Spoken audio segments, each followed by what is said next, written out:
Manuj musics channel पर आप सभी सुधी श्रोताओं को मनु का प्यार भरा नमस्कार। आज आपके सामने प्रस्तुत है उषा प्रेमवदा जी की लिखी कहानी वापसी। एक रिटायर्ड व्यक्ति किस तरह से अपने ही घर में फालतू अजनबी सा हो जाता है, इसकी एक शानदार प्रस्तुति देखिए। गजाधर बाबू ने कमरे में जमा सामान पर एक नज़र दौड़ाई। 2 बक्स, टोलची, बाल्टी। ये डिब्बा कैसा है गणेशी? उन्होंने पूछा। गणेशी बिस्तर बांधता हुआ कुछ गर्व, कुछ दुख, कुछ लज्जा से बोला, घरवाली ने साथ को कुछ बेसन के लड्डू रख दिए हैं। कहा बाबूजी को पसंद थे। अब कहाँ हम गरीब लोग आपकी कुछ खातिर कर पाएंगे। घर जाने की खुशी में भी गजाधर बाबू ने एक विषाद का अनुभव किया, जैसे एक परिचित स्नेह आदर में सहज संसार से उनका नाता टूट रहा था। कभी कभी हम लोगों की भी खबर लेते रहिएगा, गणेशी बिस्तर में रस्सी बांधता हुआ बोला। कभी कोई ज़रूरत हो तो लिखना गणेशी, इस अगहन तक बिटिया की शादी कर दो। गणेशी ने अंगोछे के छोर से आंखें पोंछी। अब आप लोग सहारा न देंगे तो कौन देगा? आप यहाँ रहते तो शादी में कुछ हौसला रहता। गजाधर बाबू चलने को तैयार बैठे थे। रेलवे क्वार्टर का वह कमरा जिसमें उन्होंने कितने वर्ष बिताए थे, उनका सामान हट जाने से कुरूप और भद्दा लग रहा था। आंगन में रोपे पौधे भी जान पहचान के लोग ले गए थे। वहाँ जगह जगह मिट्टी बिखरी हुई थी, पर पत्नी बाल बच्चों के साथ रहने की कल्पना में यह विछोह एक दुर्बल लहर की तरह उठकर विलीन हो गया। गजाधर बाबू बहुत खुश थे। 35 साल की नौकरी के बाद वे रिटायर होकर जा रहे थे। इन वर्षों में अधिकांश समय उन्होंने अकेले रहकर काटा था। उन अकेले क्षणों में उन्होंने इसी समय की कल्पना की थी जब वे अपने परिवार के साथ रह सकेंगे। इसी आशा के सहारे वे अपने अभाव का बोझ ढो रहे थे। संसार की दृष्टि में उनका जीवन सफल कहा जा सकता था। उन्होंने शहर में एक मकान बनवा लिया था, बड़े लड़के अमर और लड़की कांति की शादियां कर दी थी। 2 बच्चे ऊंची कक्षाओं में पढ़ रहे थे। गजाधर बाबू नौकरी के कारण प्राय छोटे स्टेशनों पर रहे और उनके बच्चे और पत्नी शहर में, जिससे पढ़ाई में बाधा न हो। गजाधर बाबू स्वभाव से बहुत स्नेही व्यक्ति थे और स्नेह के आकांक्षी भी। जब परिवार साथ था, ड्यूटी से लौटकर बच्चों से हंसते बोलते, पत्नी से कुछ मनोविनोद करते, उन सबके चले जाने से उनके जीवन में गहन सूना पर भर उठता। खाली क्षणों में उनसे घर में टिका न जाता। कभी प्रकृति के न होने पर भी उन्हें पत्नी की स्नेहपूर्ण बातें याद आती रहती। दोपहर में गर्मी होने पर भी 2 बजे तक आग जलाई रहती और उनके स्टेशन से वापस आने पे गरम गरम रोटियां सेकती। उनके खा चुकने और मना करने पर भी थोड़ा सा कुछ और थाली में परोस देती और बड़े प्यार से आग्रह करती। जब वह थके आरे बाहर से आते तो उनकी आहट पाव रसोई घर के द्वार पर निकल आती और उसकी सलज आंखें मुस्कुरा उठती। गजाधर बाबू को तब हर छोटी बात याद आती। उनके घर लौटने की अगली सुबह उन्होंने देखा कि नरेंद्र कमर पर हाथ रखे शायद गत रात्रि की फिल्म में देखे गए किसी नृत्य की नकल कर रहा था और बसंती हंस हंस कर दूरी हो रही थी। अमर की बहू को अपने तन बदन, आंचल या घूंघट का कोई होश न था और वह उन्मुक्त रूप से हंस रही थी। गजाधर बाबू को देखते ही नरेंद्र धप से बैठ गया और चाय का प्याला मुंह को लगा लिया। बहू को होश आया और उसने झट माथा ढक लिया। केवल बसंती का शरीर रह रहकर हंसी दबाने के प्रयत्न में हिलता रहा। गजाधर बाबू ने मुस्कुराते हुए उन लोगों को देखा, फिर कहा, क्यों नरेंद्र, क्या नकल हो रही थी? कुछ नहीं बाबूजी, नरेंद्र ने सिपटाकर कहा। गजाधर बाबू ने चाहा था कि वह भी इस मनोविनोद में भाग लेते, पर उनके आते ही जैसे सब कुंठित हो चुप हो गए। उससे उनके मन में थोड़ी सी खिन्नता उपज आई। बैठते हुए बोले, बसंती, चाय मुझे भी देना। तुम्हारी अम्मा की पूजा भी चल रही है क्या? बसंती ने माँ की कोठरी की ओर देखा। अभी आती ही होंगी, और प्याले में उनके लिए चाय छानने लगी। बहू चुपचाप पहले ही चली गई थी। अब नरेंद्र भी चाय का आखिरी घूंट पीकर उठ खड़ा हुआ। केवल बसंती पिता के लिहाज में चौके में बैठी माँ की राह देखने लगी। गजाधर बाबू ने एक घूंट चाय पी ली, फिर कहा, बिट्टी, चाय तो फीकी है, लाइए चीनी और डाल दूँ? बसंती बोली, रहने दो, तुम्हारी अम्मा जब आएगी तभी पी लूँगा। थोड़ी देर में उनकी पत्नी हाथ में अर्घ्य का लोटा लिए निकली और अशुद्ध स्थिति करते हुए तुलसी में डाल दिया। उन्हें देखते ही बसंती भी उठ गई। पत्नी ने आकर गजाधर बाबू को देखा और कहा, अरे आप अकेले बैठे हैं, ये सब कहाँ गए? गजाधर बाबू के मन में फांस सी कसक उठी। अपने अपने काम में लग गए हैं, आखिर बच्चे ही हैं। पत्नी आकर चौके में बैठ गई। उन्होंने नाक भौं चढ़ाकर चारों ओर झूठे बर्तनों को देखा। फिर कहा, सारे बर्तन झूठे पड़े हैं, इस घर में धर्म कर्म कुछ नहीं, पूजा करके सीधे चौके में घुसो। फिर उन्होंने नौकर को पुकारा। जब उत्तर न मिला तो एक बार और उच्च स्वर में फिर पति की ओर देखकर बोली, बहू ने भेजा होगा बाजार। और एक लंबी सांस लेकर चुप हो रही। गजाधर बाबू बैठकर चाय और नाश्ते का इंतजार करते रहे। उन्हें अचानक ही गणेश जी की याद आ गई। रोज़ सुबह पैसेंजर आने से पहले वह गरम गरम पूड़ियाँ और जलेबियाँ बनाता था। गजाधर बाबू जब तक उठकर तैयार होते उनके लिए जलेबियाँ और चाय लाकर रख देता था। चाय भी कितनी बढ़िया, कांच के गिलास में ऊपर तक भरी लबालब, पूरी 2.5 चम्मच चीनी और गाढ़ी मलाई। पैसेंजर भले ही रानीपुर लेट पहुँचे, गणेश ने चाय पहुँचाने में देर नहीं की। क्या मजाल कि कभी उससे कुछ कहना पड़े।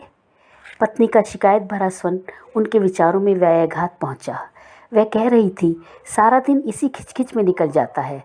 इस गृहस्थी का धंधा पीटते पीटते उम्र बीत गई, कोई जरा हाथ भी नहीं बटाता। बहू क्या करती है? गजाधर बाबू ने पूछा। पड़ी रहती है। बसंती को तो फिर कहो कि कॉलेज जाना होता है। गजाधर बाबू ने जोश में आकर बसंती को आवाज़ दी। बसंती। भाभी के कमरे से निकली तो गजाधर बाबू ने कहा, बसंती, आज से शाम का खाना बनाने की जिम्मेवारी तुम पर है। सुबह का भोजन तुम्हारी भाभी बनाएगी।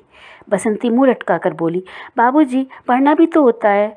गजाधर बाबू ने प्यार से समझाया, तुम सुबह पढ़ लिया करो। तुम्हारी माँ बूढ़ी हुई, उनके शरीर में अब वह शक्ति नहीं बची है। तुम और तुम्हारी भाभी है, दोनों को मिलकर काम में हाथ बटाना चाहिए।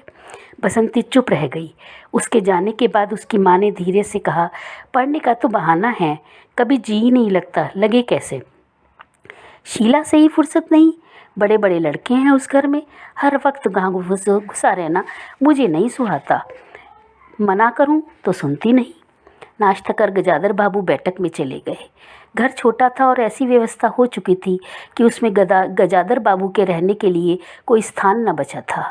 जैसे किसी मेहमान के लिए कुछ अस्थायी प्रबंध कर दिया जाता है, उसी प्रकार बैठक में कुर्सियों को दीवार से सटाकर बीच में गजाधर बाबू के लिए पतली सी चारपाई डाल दी गई थी। गजाधर बाबू उस कमरे में पड़े पड़े कभी कभी अनायास ही इस अस्थायित्व का अनुभव करने लगते। उन्हें याद हो आती उन रेलगाड़ियों की जो आती और थोड़ी देर रुक कर किसी और लक्ष्य की ओर चली जाती। घर छोटा होने के कारण बैठक में ही अपना प्रबंध किया था।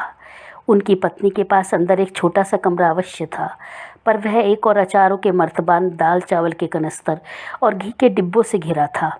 दूसरी ओर पुरानी रजाइयाँ दरियों में लिपटी और रस्सी से बंधी रखी थी। उसके पास एक बड़े से टीन के बक्स में घर भर के गर्म कपड़े थे। बीच में एक अलगनी बंधी हुई थी, जिस पर प्राय बसंती के कपड़े लापरवाही से पड़े रहते थे। वह भरसक उस कमरे में नहीं जाते थे। घर का दूसरा कमरा अमर और उसकी बहू के पास था। तीसरा कमरा जो सामने की ओर था, बैठक था। गजाधर बाबू के आने से पहले उसमें अमर के ससुराल से आया बेंत की 3 कुर्सियों का सेट पड़ा था। कुर्सियों पर नीली गद्दियाँ और बहू के हाथों के कड़े कुशन थे। जब कभी उनकी पत्नी को कोई लंबी शिकायत करनी होती तो अपनी चटाई बैठक में डाल पड़ जाती थी। वह एक दिन चटाई लेकर आ गई। गजाधर बाबू ने घर गृहस्थी की बातें छेड़ी। वह घर का रवैया देख रहे थे। बहुत हल्के से उन्होंने कहा, अब हाथ में पैसा कम रहेगा, कुछ खर्च कम करना चाहिए। सब खर्च तो वाजिब हैं, किसका पेट काटूं। यही जोड़ गांठ करते करते बूढ़ी हो गई, न मन का पहना न ओढ़ा। गजाधर बाबू ने आहत विस्मित दृष्टि से पत्नी को देखा। उनसे अपनी हैसियत छिपी न थी। उनकी पत्नी तंगी का अनुभव कर उसका उल्लेख करती यह स्वाभाविक था, लेकिन उनसे सहानुभूति का पूर्ण अभाव गजाधर बाबू को बहुत खटका। उनसे यदि राय बात की जाती कि प्रबंध कैसे हो तो उन्हें चिंता कम, संतोष अधिक होता, लेकिन उनसे तो केवल शिकायत की जाती थी, जैसे परिवार की सब परेशानियों के लिए वही जिम्मेदार थे। तुम्हें किस बात की कमी है अमर की माँ? घर में बहू है, लड़के बच्चे हैं, सिर्फ रुपये से ही आदमी अमीर नहीं होता। गजाधर बाबू ने कहा और कहने के साथ ही अनुभव किया यह उनकी आंतरिक अभिव्यक्ति थी, ऐसी कि उनकी पत्नी नहीं समझ सकती। हाँ, बड़ा सुख है ना बहू से, आज रसोई करने गई है, देखो क्या होता है, कहकर पत्नी ने आंखें मूंदी और सो गई। गजाधर बाबू बैठे हुए पत्नी को देखते रह गए। यही थी क्या उनकी पत्नी, जिसके हाथों के कोमल स्पर्श, जिसकी मुस्कान की याद में उन्होंने संपूर्ण जीवन काट दिया था? उन्हें लगा वह लावण्यमयी युवती जीवन की राह में कहीं खो गई और उसकी जगह आज जो स्त्री है वह उनके मन और प्राणों के लिए नितांत अपरिचित है। गाढ़ी नींद में डूबी उनकी पत्नी का भारी सा शरीर बहुत बेडौल और कुरूप लग रहा था। चेहरा श्रीहीन और रूखा था। गजाधर बाबू देर तक निस्संग दृष्टि से पत्नी को देखते रहे और फिर लेटकर घर की छत की ओर ताकने लगे। अंदर कुछ गिरा और उनकी पत्नी हड़बड़ाकर उठ बैठी। लो, बिल्ली ने कुछ गिरा दिया शायद, और वह अंदर भागी। थोड़ी देर में लौट कर आई तो उनका मुंह फूला हुआ था। देखा बहू को चौका खुला छोड़ आई। बिल्ली ने दाल की पतीली गिरा दी। सभी तो खाने को हैं, अब क्या खिलाऊंगी? वह सांस लेने को रुकी और बोली, एक तरकारी और 4 पराठे बनाने में सारा डब्बा घी उड़ेल कर रख दिया। जरा सा दर्द नहीं है, कमाने वाला हाथ तोड़े और यहाँ चीज़ें लूटें। मुझे तो मालूम था यह सब काम किसी के बस का नहीं है। गजाधर बाबू को लगा पत्नी कुछ और बोलेगी तो उनके कान झंझना उठेंगे। होठ बीच करवट लेकर उन्होंने पत्नी की ओर पीठ कर ली। रात का भोजन बसंती ने जानबूझकर ऐसा बनाया था कि कौर तक निकला न जा सके। गजाधर बाबू चुपचाप खाकर उठ गए, पर नरेंद्र थाली सरकाकर उठ खड़ा हुआ और बोला, मैं ऐसा खाना नहीं खा सकता। बसंती तुनक्कर बोली, तो ना खाओ, कौन तुम्हारी खुशामद करता है? तुमसे खाना बनाने को कहा किसने था? नरेंद्र चिल्लाया। बाबूजी ने। बाबूजी को बैठे बैठे यही सूझता है। बसंती को उठाकर माँ ने नरेंद्र को मनाया और अपने हाथ से कुछ बनाकर खिलाया। गजाधर बाबू ने बाद में पत्नी से कहा, इतनी बड़ी लड़की हो गई, उसे खाना बनाने तक का शौर नहीं आया? अरे आता सब कुछ है, करना नहीं चाहती, पत्नी ने उत्तर दिया। अगली शाम माँ को रसोई में देख कपड़े बदल कर बसंती बाहर आई तो बैठक में गजाधर बाबू ने टोक दिया, कहाँ जा रही हो? पड़ोस में शीला के घर। बसंती ने कहा, कोई ज़रूरत नहीं है, अंदर जाकर पढ़ो। गजाधर बाबू ने कड़े स्वर में कहा। कुछ देर अनिश्चित खड़े रहकर बसंती अंदर चली गई। गजाधर बाबू शाम को रोज़ टहलने चले जाते। लौट कर आए तो पत्नी ने कहा, क्या कह दिया बसंती से? शाम से मुँह लपेटे पड़ी है, खाना भी नहीं खाया। गजाधर बाबू खिन्न हो आए। पत्नी की बात को उन्होंने कोई उत्तर नहीं दिया। उन्होंने मन में निश्चय कर लिया कि बसंती की शादी जल्द ही कर देनी है।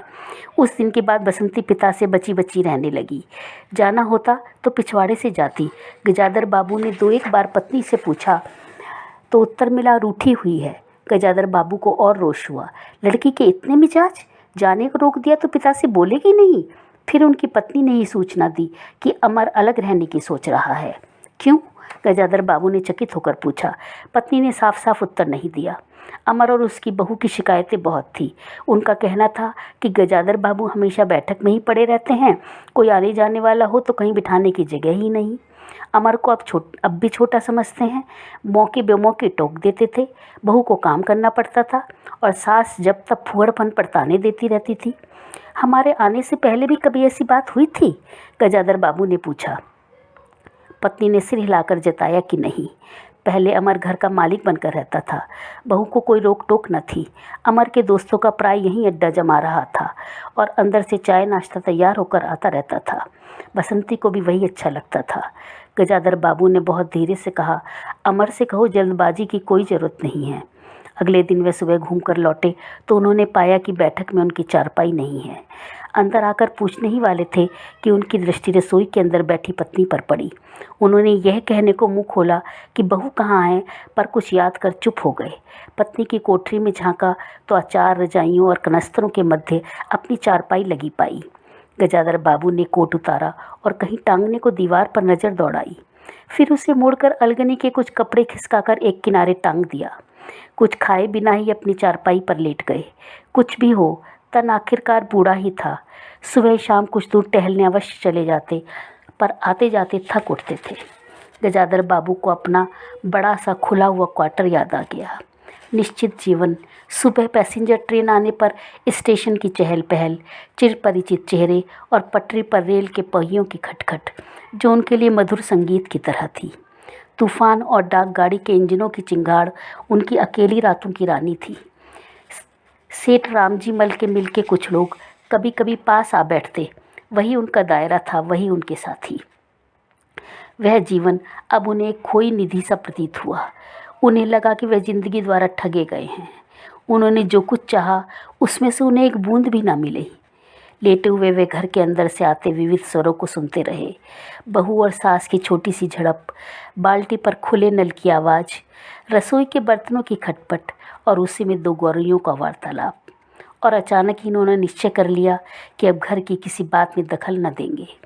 यदि गृह स्वामी के लिए पूरे घर में एक चारपाई की जगह यहीं है तो यहीं पड़े रहेंगे, और अगर कहीं और डाल दी गई तो वहाँ चले जाएंगे। यदि बच्चों के जीवन में उनके लिए कहीं स्थान नहीं तो अपने ही घर में परदेसी की तरह रहेंगे। और उस दिन के बाद सचमुच गजाधर बाबू कुछ नहीं बोले। नरेंद्र मांगने आया तो बिना कारण पूछे ही उसे रुपए दे दिए। बसंती काफ़ी अंधेरा हो जाने के बाद भी पड़ोस में रही तो भी उन्होंने कुछ नहीं कहा। पर उन्हें सबसे बड़ा गम यह था कि उनकी पत्नी ने भी उनमें कुछ परिवर्तन लक्ष्य नहीं किया। वे मन ही मन कितना भार ढो रहे हैं, इससे वह अनजान ही बनी रही। बल्कि उन्हें पति के घर के मामले में हस्तक्षेप न करने के कारण शांति ही थी। कभी कभी कह भी उठती, ठीक ही है, आप बीच में ना पड़ा कीजिए, बच्चे बड़े हो गए हैं, हमारा जो कर्तव्य था कर रहे हैं, पढ़ा रहे हैं, शादी भी कर देंगे। गजाधर बाबू ने आहत दृष्टि से पत्नी को देखा। उन्होंने अनुभव किया कि वह पत्नी और बच्चों के लिए केवल धनोपार्जन के निमित्त मात्र हैं। जिस व्यक्ति के अस्तित्व से पत्नी मांग में सिंदूर डालने के अधिकारी है, समाज में उसकी प्रतिष्ठा है, उसके सामने वह 2 वक्त भोजन की थाली रख देने के बाद सारे कर्तव्यों से छुट्टी पा जाती है। वह घी और चीनी के डब्बों में इतनी रमी हुई है कि अब वही उनकी संपूर्ण दुनिया बन गई है। गजाधर बाबू उनके जीवन के केंद्र नहीं हो सकते। उन्हें तो बेटी की शादी के लिए भी उत्साह बुझ गया। किसी बात में हस्तक्षेप न करने के निश्चय के बाद भी उनका अस्तित्व उस वातावरण का एक भाग न बन सका। उनकी उपस्थिति उस घर में ऐसी असंगत लगने लगी थी जैसी सजी हुई बैठक में उनकी चारपाई थी। उनकी सारी खुशी एक गहरी उदासीनता में डूब गई। इतने सब निश्चयों के बावजूद गजाधर बाबू एक दिन बीच में दखल दे बैठे। पत्नी स्वभावानुसार नौकर की शिकायत कर रही थी, कितना कामचोर है, बाजार की हर चीज़ में पैसा बनाता है, खाने बैठता है तो खाता ही चला जाता है। गजाधर बाबू को बराबर यह महसूस होता रहता था कि उनके घर का रहन सहन और खर्च उनकी हैसियत से कहीं ज़्यादा है। पत्नी की बात सुनकर लगा कि नौकर का खर्च बिल्कुल बेकार है, छोटा मोटा काम है, घर में 3 मर्द हैं, कोई ना कोई कर ही देगा। उन्होंने उसी दिन नौकर का हिसाब कर दिया। अमर दफ्तर से आया तो नौकर को पुकारने लगा। अमर की बहू बोली, बाबूजी ने नौकर छुड़ा दिया है। क्यों? कहते हैं खर्च बहुत है। यह वार्तालाप बहुत सीधा सा था, पर जिस टोन में बहू बोली गजाधर बाबू को खटक गया। उस दिन जी भारी होने के कारण गजाधर बाबू टहलने नहीं गए थे। आलस्य में उठकर बत्ती भी नहीं जलाई। इस बात से बेखबर नरेंद्र माँ से कहने लगा, अम्मा तुम बाबा जी से कहती क्यों नहीं? बैठे बिठाए कुछ नहीं तो नौकरी छुड़ा दिया। अगर बाबूजी यह समझें कि मैं साइकिल पर गेहूं रख आटा पिसाने जाऊंगा तो मुझसे यह नहीं होगा। हाँ अम्मा, बसंती का स्वर था, मैं कॉलेज भी जाऊं और लौटकर घर में झाड़ू भी लगाऊं, यह मेरे बस की बात नहीं है। बूढ़े आदमी हैं, अमर भुनभुनाया, चुपचाप पड़े रहें, हर चीज़ में दखल क्यों देते हैं? पत्नी ने बड़े व्यंग से कहा, और कुछ नहीं सूझा तो तुम्हारी बहू को चौके में भेज दिया। वह गई तो 15 दिन का राशन 5 दिन में बनाकर रख दिया। बहू कुछ कहे इससे पहले वह चौके में घुस गई। कुछ देर में अपनी कोठरी में आई और बिजली जलाई तो गजाधर बाबू को लेटे देख बड़ी सिटपिटाई।